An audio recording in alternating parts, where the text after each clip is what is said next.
돌아올 수 있었습니다. 주님께 감사드리고요. 이 시간에는 그 집회에 관계된 내용들을 좀 말씀을 드리려고 합니다. 지금 세팅이 지금 아직 잘 안 되고 있는데요. 세팅을 좀 해주셨으면 합니다.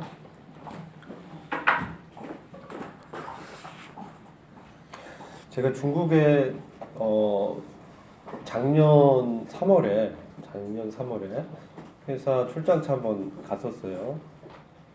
제가 갔던 곳은 출장지는 이제 상해에 저희 투자한 업체에 전시회가 있었습니다. 그래서 그 전시회에 가서 저희가 업체들을 상황을 좀 보고, 그리고 그 위해 모임하고 산둥성 쪽에 있는 위해 모임하고 그 연태 모임을 방문을 했어요. 옮겨줄까요? 옮겨드릴까요? 그래서 그 조금 복잡하긴 한데 그래도 주님은 허락하시는 거라고 생각하시고 좀 보기에 좀 그렇다 할지라도 이해해 주시기 바랍니다. 나오죠? 감사합니다.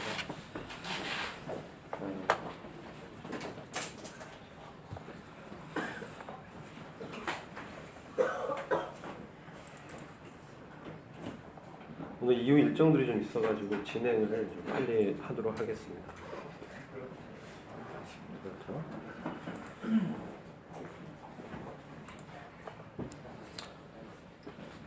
이 사진들은 제가 작년 3월 13일부터 15일 날 중국에 방문했던 사진을 몇 장 소개해드리고 이번 집회 연합 수량에 관한 말씀 드리도록 하겠습니다.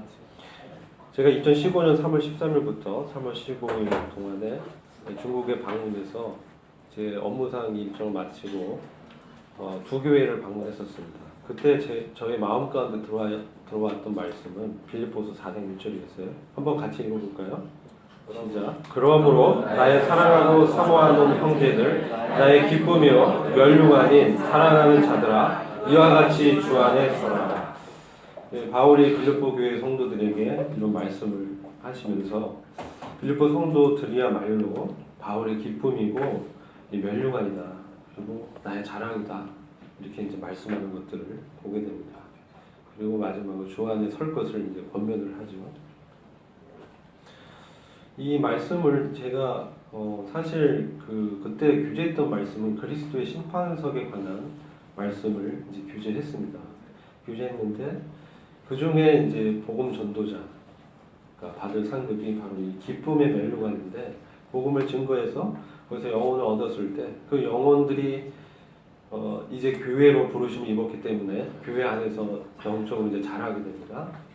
그리고 나중에 주님께서 다시 오시면 그분의 심판대 앞에서 서게 될 때에 주님으로부터 상급을 받는 그 형제들, 자매들의 모습을 이제 보게 되겠죠.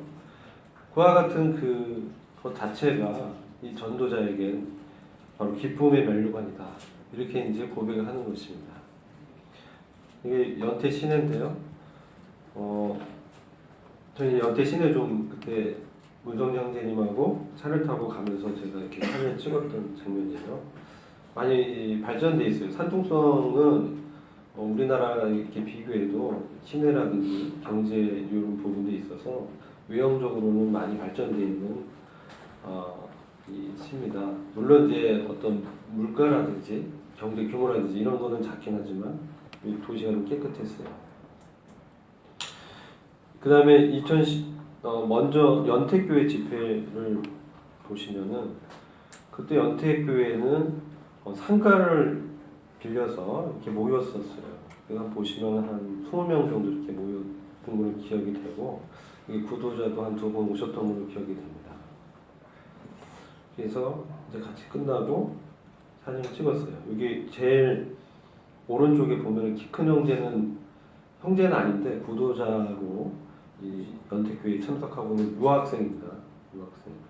당시 이제 대한교회에서 함께 있었던 유학생이 돌아가서 연택교회에 이제 다니고 있었던 그걸 그때 알게 됐고요.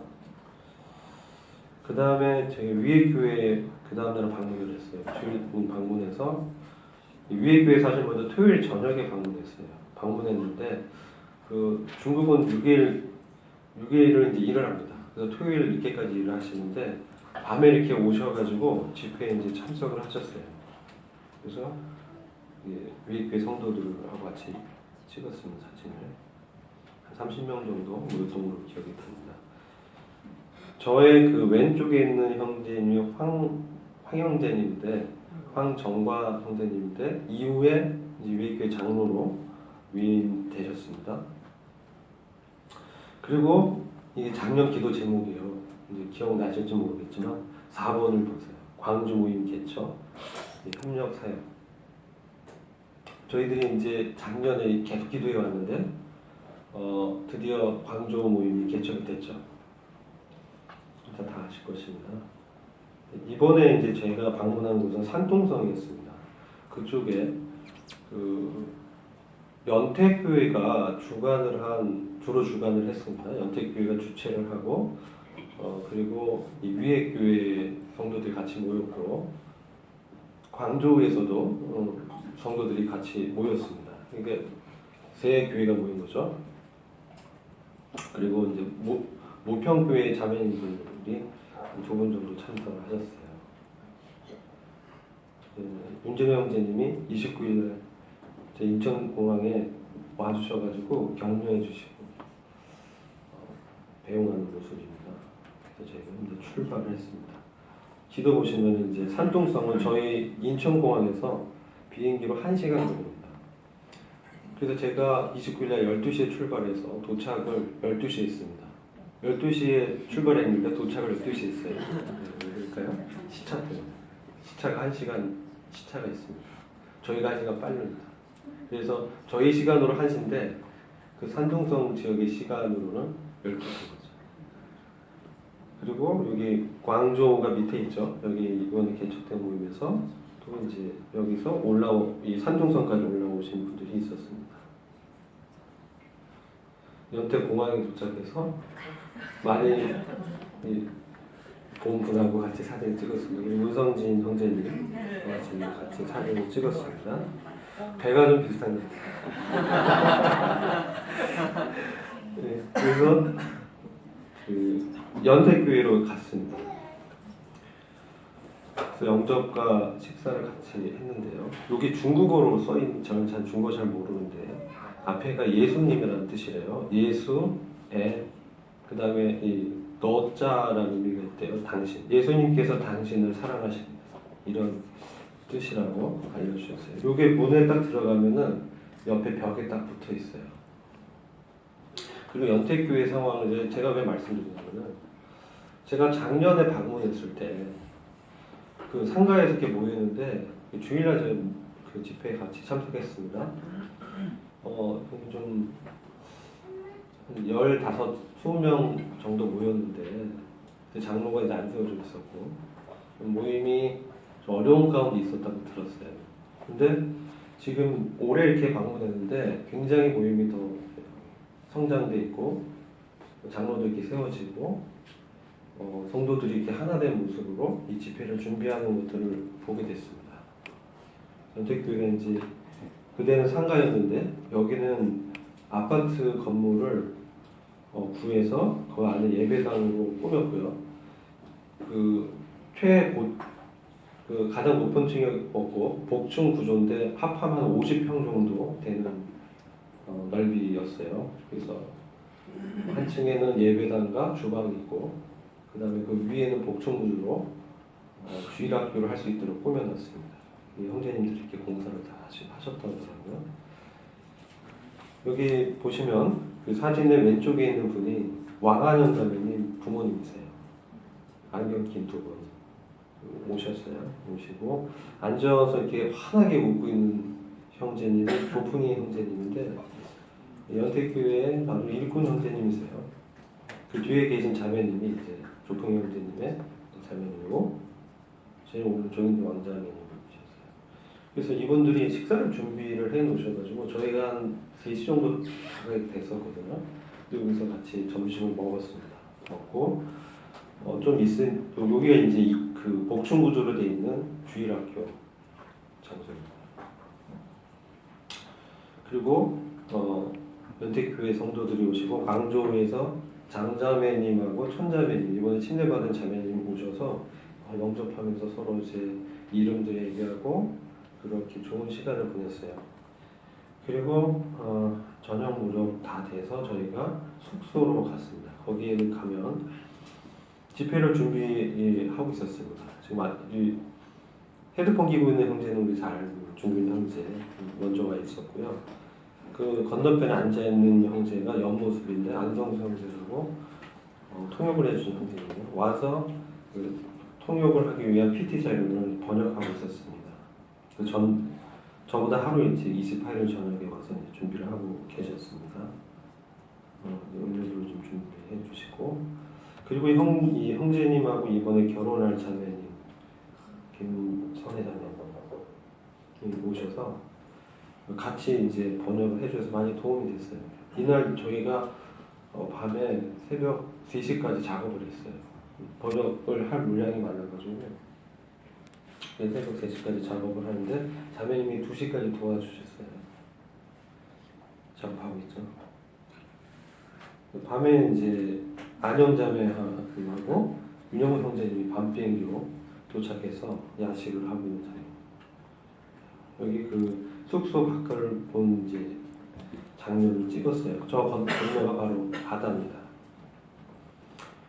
집회 일정을 보니까 그때까지 일정을 이제 못 보고 딱 봤는데 7번 말씀 준비하라고 해서 준비를 해갔는데 토요일 오전부터 집회를 시작하게 됐습니다. 근데 위에 교회 성도들은 토요일 오전에 이제 모이셨는데 토요일 날 6일 근무를 하시기 때문에 이제 휴가를 내고 오신 거죠. 근데 새벽 한 5시에 일어나서 준비해서 8시까지 연태 이쪽으로 오신 거예요. 집회 시간표가 보이실지 모르겠지만 8시에 시작해서 밤 8시 반에 마치는 거예요. 첫날에 일정이. 그래서 첫날에 8시 반부터 말씀을 70분씩 하고 중간에 쉬는 시간이 20분 이렇게 5번 말씀을 한 다음에 저녁 먹고 나서 또 그 말씀 갖고 그룹 교제를 하니까 9시 정도 마치더라고요. 그리고 그 다음날 이제 주일 이제 예배 드리고 또 2번의 말씀을 듣고 이제 끝나는 매우 타이트한 일정이었어요. 근데 이것을 준비해 오신 그 연택교회 성도들이 아주 꼼꼼하게 잘 준비해 주셨고 이때 말씀의 주제가 주님의 재림과 교회의 소망이라는 주제를 놓고 7번의 소주제를 이렇게 쭉 메시지를 준비했는데 하나님 나라의 재림, 시대의 표적들, 휴가 첫째 부활, 주의 심판과 대환란, 환란기 본과 바벨론 멸망, 어린 양의 혼인지가 지상 재림, 왕국과 세상과 세탄 이 주제를 다 교제할 수 있었습니다. 근데 이 교제하면서 주님께서 함께해 주셔서 성도들이 잘 받아들이고 주님의 오심에 대해서 경각심을 갖게 되고 친지들에게 복음을 증거해야 되겠다. 어떻게 복음을 전해야 되겠나. 이렇게도 교제가 됐었습니다. 그리고 그 요한계시록 중심으로 했었는데 요한계시록 내용 중에도 보시면 동방 군대 2억 명이 이제 그 이스라엘을 공격하기 위해서 동쪽에서 오는 군대가 있습니다. 그것의 중심지가 저희 이제 분별해 보면 중국이라고 생각이 됩니다. 중국의 연합군이 형성돼서 2억 명의 그 육군이죠. 육군이 그 정도 규모로 땅을 이렇게 통과해서 오려면은 아마도 중국 정도의 경제력과 군사력이 돼야 된다라고 많이 분별하고 거기에 일부 나라들이 좀 연합을 할 거라고 보고 있습니다. 근데 그때가 대환란 기간이기 때문에 그렇게 될 경우에는 상당히 많은 중국의 이 남겨진 자들이 핍박 가운데 이제 들어가게 되고 그들의 그 가족들이 이제 2억 명의 군대에 이제 소집이 될 겁니다. 그리고 그들이 이제 이스라엘을 진격하는데 그 이스라엘 아마겟돈 전쟁에서 몰살을 당하게 돼 있어요. 주님이 이제 재림하시기 때문에. 그래서 가족들에게 복음을 증거를 해야 된다. 왜냐하면 지금이 은혜의 날이고 구원의 때이기 때문에 구원을 받지 못한 사람들은 복음을 이제 들었기 때문에 그들은 이제 이 종말에 대한 사건에 대해서 인식하게 되고 그리고 이 짐승의 표를 받으면 안 된다는 사실을 분명히 이제 증거를 했기 때문에 받지 않게 되면 여 안에서 핍박이 있을 것입니다. 많은 성도들은 휴거되고 나서 가족들은 남겨져서 휴거 후에 남겨진 자들로서 이 군대에 상당히 많은 청년들이 편입이 될 거예요. 이것은 지금 주님이 이 요한계시록을 통해서 보여주고 있고 역사 그 여러 가지 분별들에도 그렇게 되리라 이제 보고 있습니다. 그래서 거기 같은 성도들에게 그런 말씀을 드렸더니 이제 복음을 빨리 전해야겠다 그런 부담을 가지시더라고요. 중국어로 이렇게 안성수 형제님하고 자매님이 이렇게 번역을 다 해주셨어요. 이게 한 분량이 PPT 자료로 한 160페이지 정도 되는데 다 중국어로 번역을 했습니다. 이게 저희가 집회 장소고요. 처음 이제 오프닝 세리머니 할 때 문성 형제님이 하셨고, 이 형제님이 이제 조 형제님이신데 이 연택교회 장로 형제님이세요. 웃고 계신 형제님. 사회를 잘 봐주셨고 연택교회가 지금 특송을 합니다. 이때 수양회인데 매번 말씀 시간 전에 특송을 다 준비해 오셨어요. 그리고 기도도 각자가 다 형제들이 돌아가면서 다 준비를 했습니다. 그래서 같이 말씀을 드렸고요. 여기는 위에 교회 황장루 형제님 이제 같이 특송을 하는 장면을 찍었습니다. 저희가 집회를 할 때 앉아서 이렇게 해주셨어요. 그래서 피트를 붙이고 말씀을 이렇게 준 거고, 그리고 광저우교회 특성 듣게 됐죠. 문성 형제님, 왕자매님, 그리고 동춘 형제, 장자매님, 전자매님, 할인하 자매. 그래서 특송을 했습니다. 특송을 하고 주일학교 아이들이 율동하는 장면을 아주 잘하더라고요. 집회 장소. 이 안성성제님이 대만에 지금 대만대에서 중국 역사를 전공하고 있고요. 그리고 중국을 아주 잘 하시더라고요. 그 목포교에서 중학교 때 구원받고 지금 나이는 36살 현재고 9월에 24일에 아까 그 자매님하고 목포에서 이제 결혼할 예정으로 방문하신 겁니다. 근데 저희들이 통역을 맡아주시는 거고요. 굉장히 수고해 주셨어요. 주일학교에.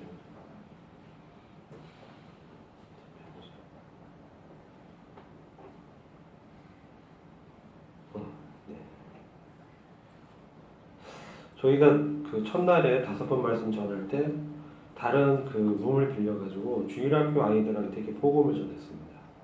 그때 이제 윤영구 형제님하고 문성진 형제님이 수고해 주셔서 여기서 복음을 전하면서 복음과 주님이 이제 그 휴거 이후에 이런 내용들도 좀 얘기해주고 주님 다시 오심에 대해서 말씀을 증거하셨습니다.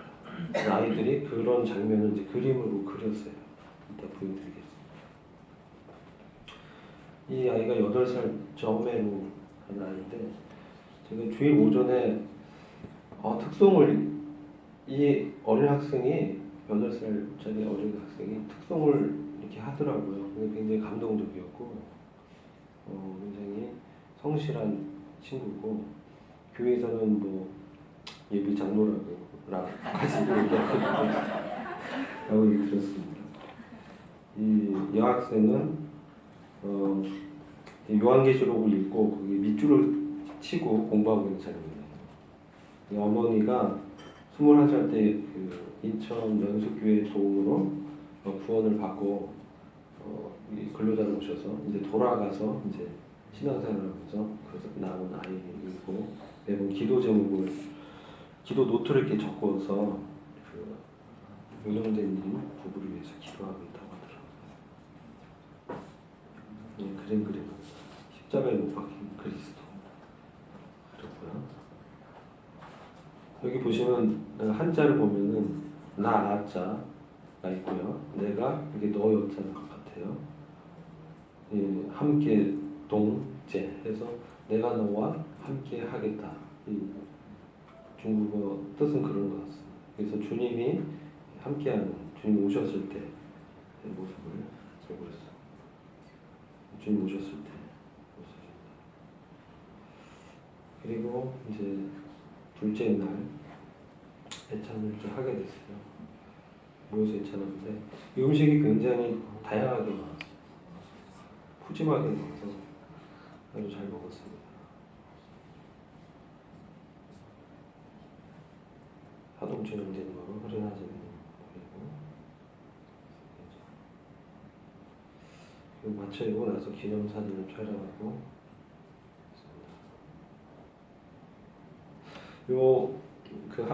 안성수 형제님 옆에 있는 이 두 분이 왕한영 자매 부모님인데 아버님하고 제가 좀 교제를 했어요.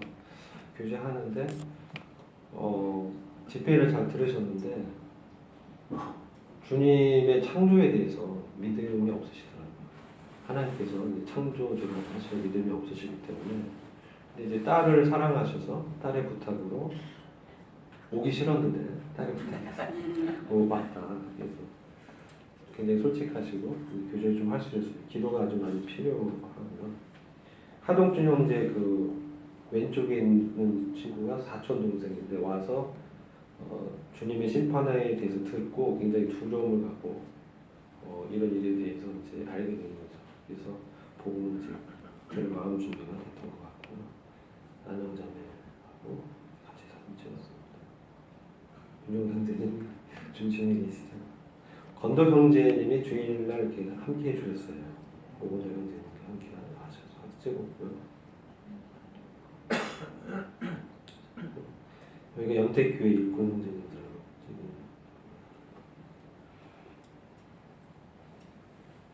위에교회 일꾼 형제님들하고 찍고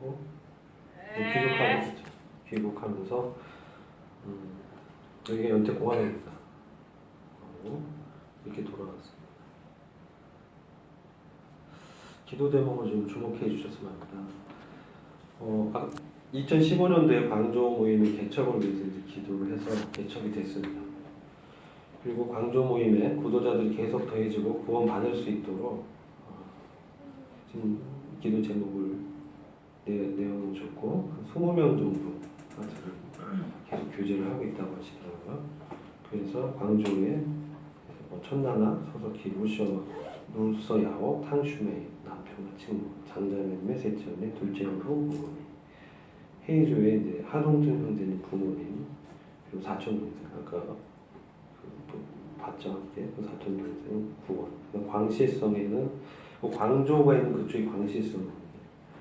수카페이 형제 부인 우샤오페이 큰아들 슈자민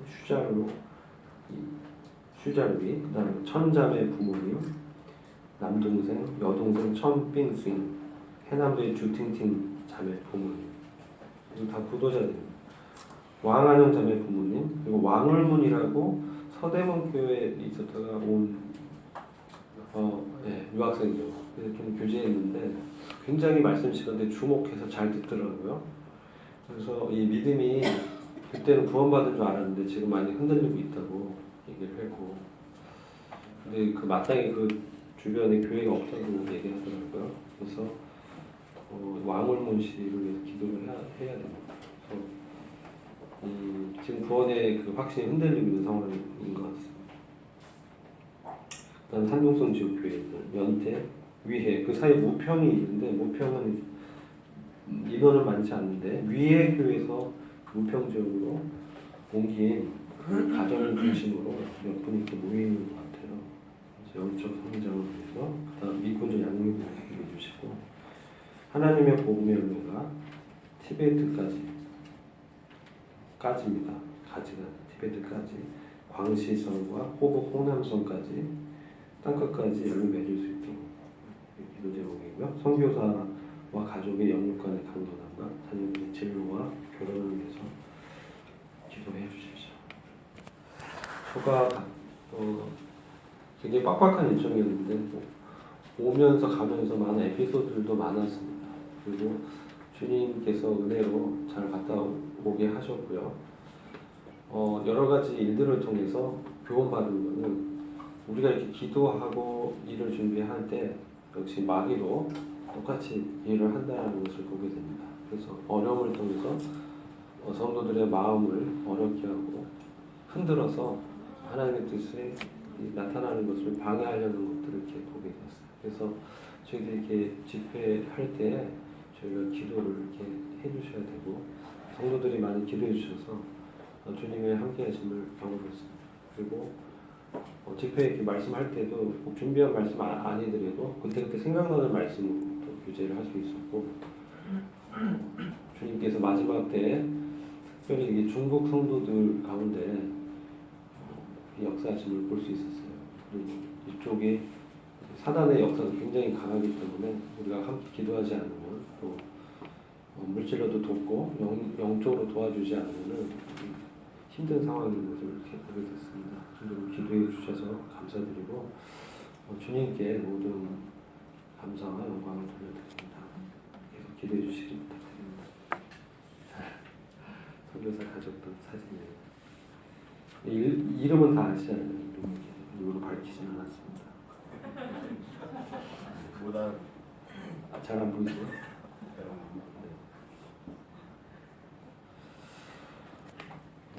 이제 나머지 시간은 이제 말씀을 함께 보도록 하겠습니다. 오늘 제가 남은 시간을 짧게 저희가 다른 일정이 있기 때문에 말씀 길게 안 하는 것 같습니다. 오늘 좀 나눌 주제는 깨어 있어 자기 옷을 지키는 자의 복에 대한 말씀입니다. 이 말씀은 요한계시록 16장 15절에 기록된 말씀입니다. 한번 같이 읽어보도록 하겠습니다.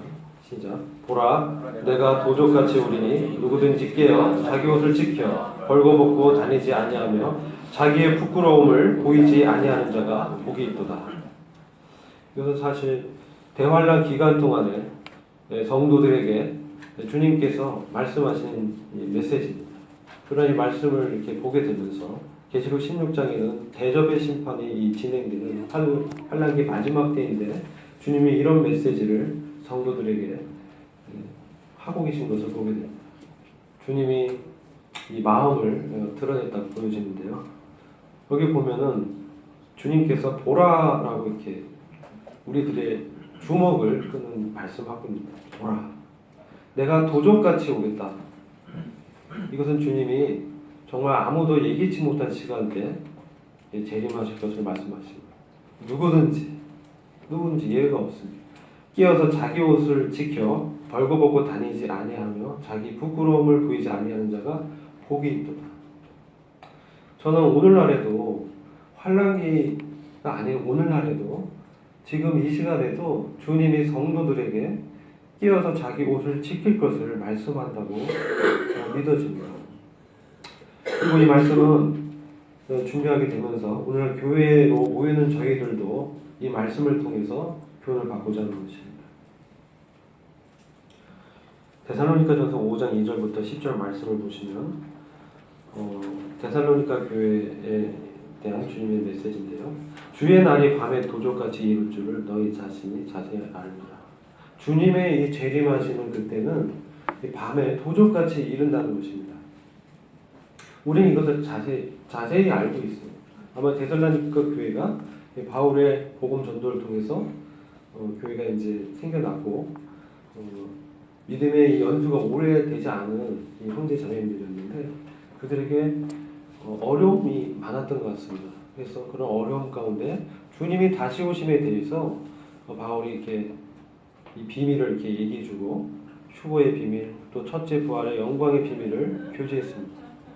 그래서 그런 것이 데살로니가 전서 4장 16절부터 17절에 기록이 되어 있습니다. 그리고 5장에 주님의 날이 이와 같이 이룰 줄을 자세히 알고 있다. 이건 저희들도 자세히 알고 있습니다. 그런데 이 세상의 상황은 평안하다, 안전하다 할 그때에 잉태된 여자에게 세상 고통이 이름과 같이 멸망의 호련이 저희에게 이르니 결단코 피하지 못하리라. 이와 같이 말씀하고 있습니다. 지금 이 세상은 평화를 추구하고 안전을 추구하고 그렇게 되게 원하지만 아이가 해산을 낳을 때처럼 어미가 아이를 해산할 때처럼 그 고통은 갑자기 오잖아요. 그와 같이 주님의 재림이 호련히 올 것이고 믿지 않는 자들에게 이 멸망이 이른다는 것을 이렇게 경고해주고 있습니다. 근데 믿는 우리 형제들은 그렇지 않습니다. 데살로니가전서 5장 4절에 보면 형제들아 너희는 어둠에 있지 아니하며 그날이 도적같이 너희에게 임하지 못할 것이다.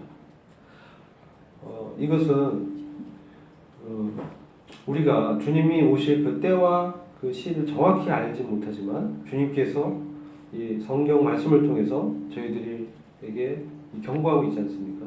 여러 가지 표적들을 알려주시고 무화과 나무의 비유라든지 시대의 표적들을 통해서 주님이 오실 때가 참으로 가까이 왔다는 것을 알려주시기 때문에 정말 우리에게 임할 때는 정말 그렇게 당황스럽고 두려운 날로 임하지 않을 것이라는 거죠. 성도는 어떻습니까? 주님의 이 다시 오심이 참으로 저희들의 소망이고 참으로 그때 저희가 이 세상을 떠나서 주님과 함께 영원히 있게 되는 위로를 얻게 되지 않습니까? 그러니까 사실 저희는 주님의 재림을 정말 열렬히 기대하고 그날에 있을 주님과의 그 연합을 참 소망해야 될 것입니다. 그런데 저희들이 이제 인간적인 마음을 볼 때는 주님이 천천히 오시면 좋겠다 막 이런 생각도 들기도 하고요. 아직 주님 좀만 기다려 주세요. 뭐 이런 생각도 있을 수 있습니다. 그러나 주님의 마음은 그렇지 않다는 거예요.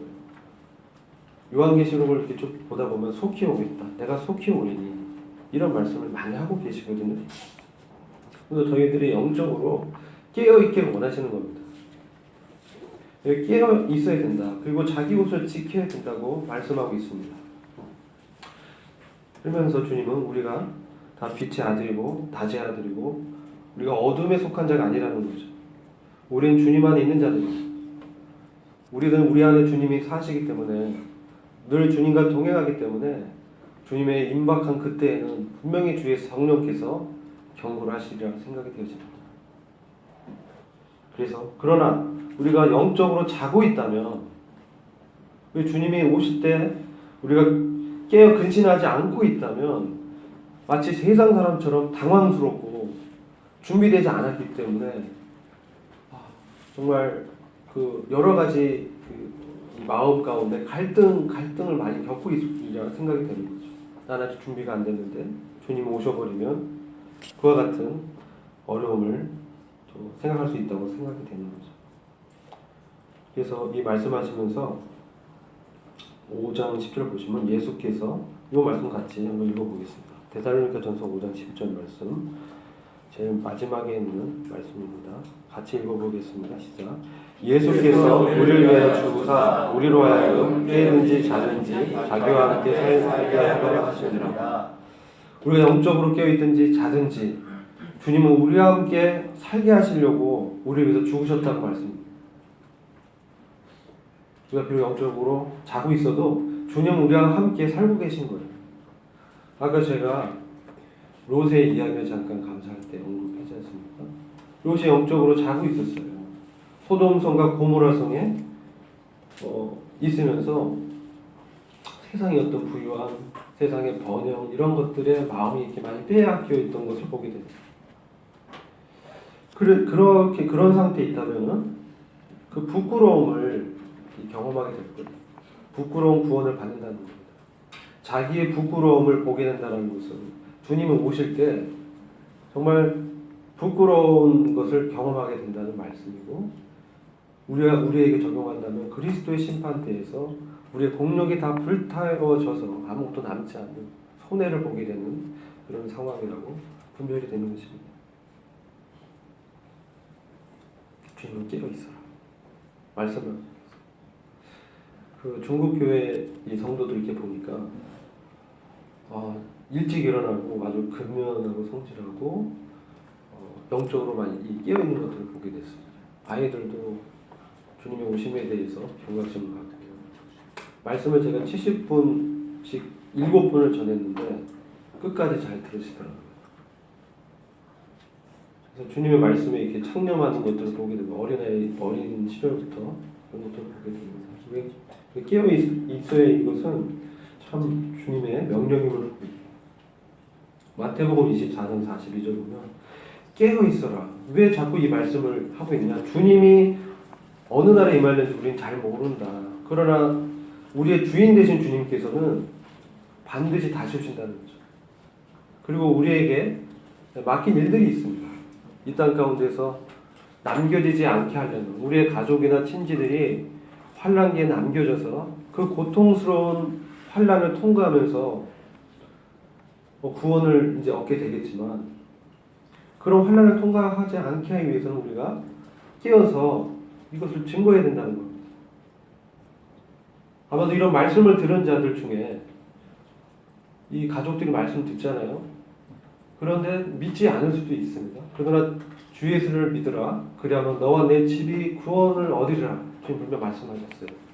그러면 언제든 구원을 얻을 수 있겠습니까? 우리 가족들이? 네? 교회 시대, 은혜 시대가 마감되고 교회가 휴거된 다음에 바로 환란기 때 구원을 얻게 되는 거예요. 이제 마지막 주님의 예비된 시간입니다. 우리가 굉장히 깨어 있어야 됩니다. 우리가 이것을 소홀히 여기게 되면 우리 가족이나 친지나 주변의 사람들이 환란기에서 구원을 받게 된다는 거예요. 그때 구원을 못 받으면 정말 지옥 불못에 떨어지게 되기 때문에 분명하게 증거해야 됩니다. 남겨진 자들이 받게 될 이러한 어려움들에 대해서 믿지 않는 이 세상에 대한 하나님의 심판에 대해서 분명히 증거해 줘야 됩니다. 우리는 복음을 전할 때 하나님의 은혜의 측면에서 주님의 사랑을 증거해야 되지만 하나님의 심판에 대해서도 분명하게 증거해야 됩니다. 십자가 위에 있습니까? 하나님의 심판이 우리 그리스도께 행해진 거 아닙니까? 심판이 있기 때문에 구원이 있는 것입니다. 우리가 이런 것들을 예비하고 있어야 됩니다. 왜? 생각지 않았는데 오는 거예요. 주님. 내일 오실 수도 있어요. 그래서 우리는 정말 이걸 끼워서 충성되고 지혜 있는 종이 되어서 주님의 이 마음을 이해해야 됩니다. 왜 이와 같이 교회가 휴거된 이후의 사건들을 주님께서 말씀에 기록하고 있는지 한번 생각해 보셨습니까? 오늘 말씀을 준비하면서 주님의 마음은 온 세상의 구원을 얻어서 하나님을 아는 지식에 이르기를 원하시기 때문에 이 교회가 휴거된 이후에도 주님의 구원의 역사는 계속됩니다. 그래서 우리가 지금 이 사실을 알고 주님과 이 동행하면서 주님의 마음을 잘 이해해야 이런 마음으로 우리 영혼들을 대할 수가 있는 것입니다. 우리가 지금 복음을 전하지 않으면 이들은 환난에서 엄청난 핍박을 당하게 될 것이다. 대부분의 사람들이 적그리스도에게 복종하게 됩니다. 그럼 누가 복종하지 않느냐? 이 마지막 때 복음을 명확하게 들은 사람들, 그러나 믿음이 없었던 사람들, 이런 사람들은 구원 얻을 가능성이 더 많은 것이죠. 주님의 경륜이 있는 것입니다. 왜 유대인들이 지금까지 주님을 메시아로 믿지 않고 있습니까? 왜 그렇죠? 그들이 환란기에 복음을 전하기 때문에 그렇습니다. 교회가 휴거된 이유는 유대인들이 환란기에 복음을 전하게 될 것입니다. 그리고 그들의 복음을 듣고 많은 이방인들이 구원을 얻는다고 기록되어 있는 것입니다. 그래서 하나님의 구원의 섭리는 지금은 은혜로 교회를 부르지만 이제 유대인들이 남겨져서 하나님의 은혜 가운데 하늘의 그리스도와 연합되어서 있는 교회를 바라보면서 그들의 마음 가운데 얼마나 비통해 여기겠습니까? 시기와 질투를 느끼게 되죠. 그들이 거절했던 그 그리스도가 정말 우리 주님이 메시아였구나. 그때 비로소 알게 되고 복음을 증거하게 되는 것입니다. 우리는 지금 알고 있지 않습니까? 우리가 먼저 주님이 원래는 유대인들에게 먼저 주신 거예요. 유대인들이 거절했기 때문에 이방인들은 우리가 이 복음의 은혜를 좀 누리고 있는 것입니다. 그러나 주님의 이런 임하신 이때는 정말 언제인지 알 수 없지만 가까이 왔습니다. 그래서 깨어서 충성되고 지혜 있는 종이 되어서 주님의 말씀의 양식을 이렇게 나눠줘야 되는 거죠. 그런데 깨어있지 못한 사람들의 특징은 마음에 생각하기를 주인이 더디오리라. 이거 주님이 더디올 거야. 나는 구원 받으니까 괜찮아. 주님 더디올 거야. 이게 자고 있는 영적 상태입니다. 그럼 주인이 왔을 때는 그에는 참 그에게는 이 징벌이 있게 되는 거죠. 여기 보면 동무들을 때리며 술 친구들과 더불어 먹고 마시고 막 이 세상에 연락에 취해 있는 영적으로 자고 있는 상태입니다. 생각지 않는 날 주님이 오셔서 외식하는 자에 받는 율에 처할 것이다. 이렇게 말씀하고 있습니다. 부끄러운 구원은 바로 그리스도 심판대에서 벗겨지는 것 같은 것 다른 거예요. 이것은 우리의 터는 고린도전서 3장 11절 보시면 다른 터가 없어요. 우리의 터는 바로 주님입니다.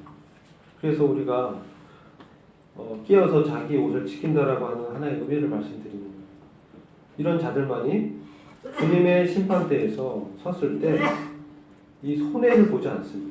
부끄러움을 경험하지 않아요. 주님은 엄청난 그 부를 유업으로 우리에게 주시려고 합니다. 이건 어마어마한 영적인 부여입니다. 그런데 이 영적인 부여를 우리에게 다 보여주시는데 이것을 내 것으로 취하는 것은 이 다른 것입니다. 우리가 신분적으로 그리스도 안에서 그것을 다 받는 신분이지만 정말 그것을 누리고 내 것을 취하는 것은 별개라는 것입니다. 우리가 이스라엘의 그 역사의 교훈에서 가나안의 땅을 지경을 하나님께서 다 이루어 주셨는데 그것을 정복을 필요하잖아요. 전쟁이 필요한 거예요. 우리가 깨어서 그리스도를 터로해 가지고 그분 위해서 우리가 일을 해야 되는 거죠. 여기 보면은 공력이 나오는데 이 공력은 업적입니다. 근데 그리스도 위에서 터를 세우고 그 위에서 주님으로 말미암아서 이 집을 짓게 되는 거죠. 근데 이걸 보면은 그렇지 않은 자들은 다 자기들이 이 업적이 다 불태워지는 부끄러운 본을 받게 됩니다. 그리고 이것은 세상에서 지혜 있는 줄로 생각하면 안 된다는 거예요. 이 세상의 방식이 아니라 세상의 지혜가 아니라 바로 하나님의 성령에 주시는 그 지혜로 우리가 하나님 일을 해야 됩니다. 그랬을 때 그것이 우리 안에서 주님께서 이 보상을 해주시고 위로를 해주시는 거죠. 아까 이제 말씀드린 롯의 경우인데 롯이 부끄러운 구원을 받았어요. 롯이 그 아내도 소금 기둥이 돼버렸습니다. 롯의 처는 남편을 잘못 만난 거예요. 소금 기둥이 됐잖아요. 그 아내가 그 멸망하는 그 성을 이렇게 돌아봤어요. 돌아보지 말라고 했는데 평소에 그걸 롯이 깨어가지고 아내에게 교제하고 했다면 그 자기 사위들에게도 교제했다면 사위들도 구원 받을 수 있었을 거예요. 사위들에게 주님의 이 멸망의 심판이 온다라고 교제했는데 뭐라고 하냐면은 농담으로 여겼다 이렇게 하고 있어요. 농담으로 여기는 거예요. 우리 평소에 주님 앞에서 얼마나 깨어서 자기를 이렇게 예비하고 지켜야 되는지. 바로 복음의 증거가 말로 안 된다는 거예요. 세상 사람들이 말로 해가지고 감동을 받고 뭐 그렇게 보이죠. 다 지켜보고 있습니다. 주님의 성령의 역사가 있어야 되고 주님의 함께하심을 봐야 되는 거예요. 그러면 실패 가운데에서도 그의 신앙의 그 본질을 사람들이 보게 됐을 때, 그 안에 그리스도를 그들이 봤을 때, 그들이 도전을 받는 것입니다. 세상에서 뭐 잘되고 번영하고 이것은 그냥 지나갑니다. 그러나 정말 그의 그 마음 가운데 있는 그리스도의 신성한 그 성품과 인격을 그가 봤을 때 정말 그 말을 신뢰하게 되는 거예요. 롯은 그러지 못했어요. 그래서 부끄러운 구원을 얻은 사람으로 기록되어 있습니다. 그러나 하나님께서 은혜를 베푸셔서 소활성에 거함, 소활성은 구원을 받게 돼요. 소돔 고모라 바로 인접한 곳이 소활인데 롯이 그렇게 얘기했을 때 주님께서 그것을 인정하고 소활성은 멸망 안 시키고 롯과 함께 이렇게 구원을 받게 됩니다. 우리의 옷은 무엇일까요? 우리가 지켜야 할 옷. 그것은 로마서 13장 14절 보면 오직 너희는 이 부분 한번 같이 읽어보겠습니다. 시작. 오직 너희는 주 예수 그리스도로 옷 입고 육신의 정욕을 채우기 위하여 육신에게 기회를 주지 말라. 끼어서 자기 옷을 지키는 것입니다. 우리의 옷은 주 예수 그리스도라는 거예요. 그분의 의의 옷을 우리 믿음으로 입는 것입니다. 그렇게 됐을 때 그런 의미는 뭐냐면 육신에게 기회를 주지 않는 거예요. 우리 안에 육신이 남아있지만 우리가 그러한 시험을 당했을 때 내 안에 말씀하시는 성령님의 그 음성을 무시하면 안 돼요. 왜 무시하느냐? 제 경우에는 내가 잘할 수 있다고 생각할 때 성령님의 그 음성을 무시하게 돼요. 우리에게는 선한 것이 없어요. 우리에게는 그리스도만이 선한 것입니다. 우리 안에 있는 그 새 생명 되신 그리스도만이 우리의 의입니다. 고린도전서 1장 30절에 예수 그리스도께서 하나님으로부터 나오셔서 우리에게 지혜, 의의 거로 구속이 되었다 이렇게 말씀하고 있잖아요. 그래서 자랑하는 자는 주 안에서 자랑하라 이렇게 맞추잖아요. 그 번역 잘못된 거예요. 자랑하는 자는 주를 자랑하라 이게 더 정확한 번역입니다. 주 안에서 나를 자랑하는 게 아닙니다. 주님을 자랑하는 거예요. 그래서 우리가 주님으로 옷 입는다. 이것은 그를 통해서 주님의 신성한 성품이 하늘의 성품이 그에게 입혀져서 그가 그 성령의 감동함으로 그러한 성령의 열매들을 맺는 거예요. 말씀으로 살아가는 거죠. 말씀으로 살아가지 않으면 우리는 승리할 수 없습니다. 우리 힘으로 하게 되면 항상 제한이 있어요. 나의 인내 한계에 부딪히면 폭발하게 되는 거예요. 이런 것을 기억해야 됩니다. 자기 옷을 지킨다. 깨어 자기 옷을 지킨다. 이런 사람들은 부끄러운 구원을 받지 않는다고 말씀하고 있지 않습니까? 이런 의미가 무엇일까? 제가 말씀을 이렇게 보니까 우리의 이 옷은요 마지막에 교회가 세마포 옷을 주님으로부터 받게 됩니다. 주님이 우리의 옷이고 주님께서 허락하셔서 성도들의 옳은 행실로 행해지는 세마포 옷을 입혀줍니다. 하얀 세마포 옷을 주시는데 이게 중요한 것은 이게 중국어 성경 보니까 득이라고 되어 있잖아요. 허락하다. 주님께서 얻게 해준다. 얻을 득자. 주님으로부터 얻는 거예요. 허락해준 거. 그런 의미예요. 그러니까 많은 경우에 내가 막 옳은 행실을 해서 막 짜낸다고 하는데 그것 또한 주님의 허락하신 가운데 되어지는 거예요. 우리가 열심히 하는 거 되게 중요합니다. 열심히 하지 말라는 말씀 드리는 게 아니에요. 그러나 그것이 무엇에 근거한 노력이고 열심히 해야 되느냐는 거예요. 우리의 정과 욕심을 십자가에 못 박았다고 했습니다. 그건 뜻정이고 좋은 뜻과 좋은 어떤 열망입니다. 그러나 그것이 십자가에 못 박힌 거예요. 왜? 나로부터 발생한 것이기 때문에. 그러나 주님이 주신 그 소원이 우리 안에 역사할 때 그것은 정말 우리 안에서 예수 그리스도의 인격과 신성한 성품을 드러내주는 것입니다. 그렇게 해서 우리에게 그렇게 행실이 모아져서 그게 의라고 이제 우리에게 다시 입혀주시는 거예요. 라오디게아 교회가 나는 부자다. 나는 정말 부족한 것이 없다. 교만했습니다. 그러나 주님 봤을 때는 공부하고 가련하고 가난하고 헐벗었어요. 그래서 주님께서 내게서 불로 연단한 금을 사서 부유하게 하라. 주님의 신성한 그 성품을 주님으로부터 살 것을 말씀하는 거죠. 주님으로부터 우리가 받아야 되는 거예요. 흰 옷을 사서 입어야 돼요. 라오디게아 교회가 양털 옷으로 굉장히 유명했습니다. 그것보다 주님으로부터 그 의의 옷을 우리가 입어서 벌거벗은 수치를 보이지 않게 해야 돼요. 그 다음에 안약을 사서 눈에 발라 보이게 하라. 그런 실상을 정확하게 보라는 겁니다. 이 성령의 기름 부으심, 안약. 성령의 기름 부으심으로 그 영적인 실상을 보여요. 그리고 사대교회에 대해서는 3장 3절 보시면 생각하고 직접 회개하라. 만일 일깨지 아니하면 만일 너희가 내가 말씀한 그것을 들었는데 그것을 잊어버리지 말고 잊어버렸다면 다시 기억하고 처음에 말씀한 주님의 그 복음을 지켜라. 회개해라. 만일 일깨지 아니하면 도적같이 임하는 그러한 주님을 만나게 될 것이다. 경고하고 있습니다. 그래서 우리는 참 이 마지막 때에 주님의 오심이 임박해 있음을 기억하면서 이 깨어 있어야 돼요. 경각심을 갖고 정말 주님 오실 때 정말 그분의 심판대 앞에서 우리 형제들하고 같이 서서 부끄러움 당하지 말아야 되잖아요. 벌거벗은 그렇지. 우리 잘못한 거 다 지적당할 수 있어요. 근데 주님께서 우리에게 정말 이 부유한 주님의 기업을 다 예배해놨다는 거죠.